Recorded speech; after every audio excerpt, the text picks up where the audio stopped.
Now to Nepal, where a surge of young voters has brought new energy to the country's political landscape. First-time voters lined up in Kathmandu and other cities to register for the upcoming general elections, the first since deadly anti-corruption protests toppled the government last month. For many, this vote is not just about choosing leaders, but about changing a system they believe has failed them. At voter registration offices in Kathmandu, young citizens queued for hours to get their voter ID cards, eager to participate in shaping Nepal's future. Officials said the turnout among first-time voters has been exceptionally high. I'm really excited to be here. I'm here to register for my voter ID card, and this will be my first time participating in an election. Well, many young voters say they want leaders who can bring real change after years of political corruption and instability. I am here to make my voter identity card because we recently had a Gen Z protest against corruption and formed a new government. Now we need to bring in new faces who can stop corruption and make the country better. That's why I'm here. I want to cast my vote for those who truly work for the good of the nation.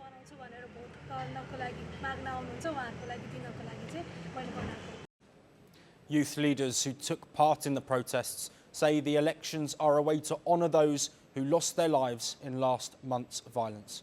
One student activist said the new government was built on the dead bodies of students, and that this vote is about removing long-time power holders who ignored public anger for years. The pillar of this new government is built on the dead bodies of students. That's why, in the upcoming election, we want to uproot the so-called old faces who have been clinging to power for too long. I'm here to register for my new voter identity card for that very reason.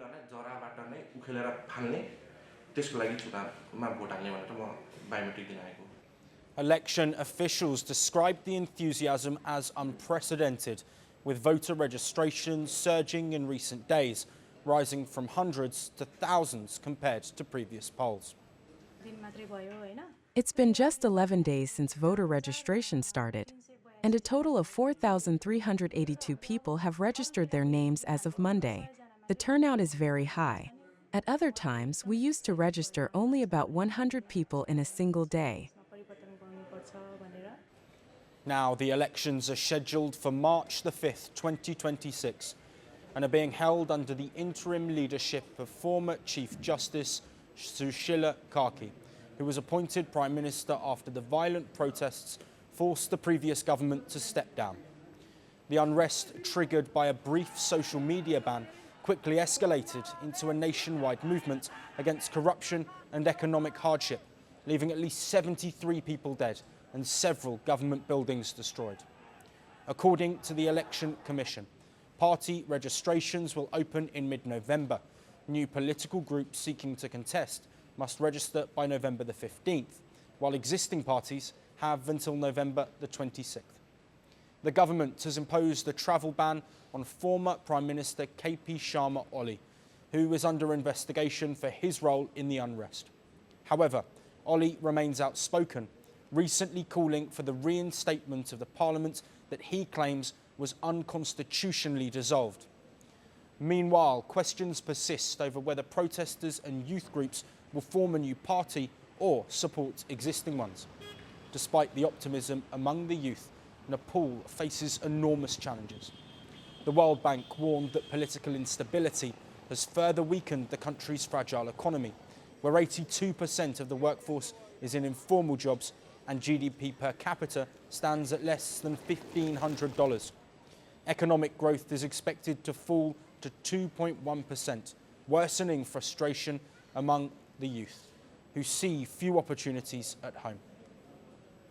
As Nepal heads towards the 2026 election, the rise in youth voter registration signals a turning point.